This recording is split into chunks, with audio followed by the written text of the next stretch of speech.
Nathan must take 6 tests. Each test is out of 100. After 5 tests, his mean score is 77%. What score must Nathan get in his 6th test to increase his mean score to 80%? So the mean is the sum of all the scores divided by the number of tests in this case. Now, if we want to find the sum of the first 5 tests, i.e. the total score after 5 tests, then we will have to do the mean for that times the number of tests. So the mean was 77 and there were 5 tests, so it gives me 385.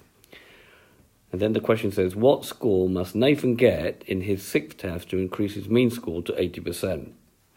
So let the score in the 6th test be x, and then we've got 385 plus x, and now we've got to divide that by 6, and that's going to have to be equal to the mean score, which is 80. And then we solve this equation. So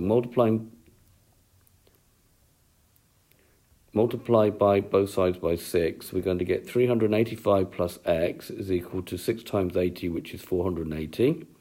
And then taking 385 from both sides, we're going to get that x is going to be equal to 95. Therefore, Nathan must score 95 in his 6th test in order for the means of all 6 tests to be 80%.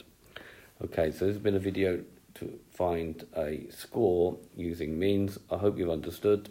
Thank you very much for watching.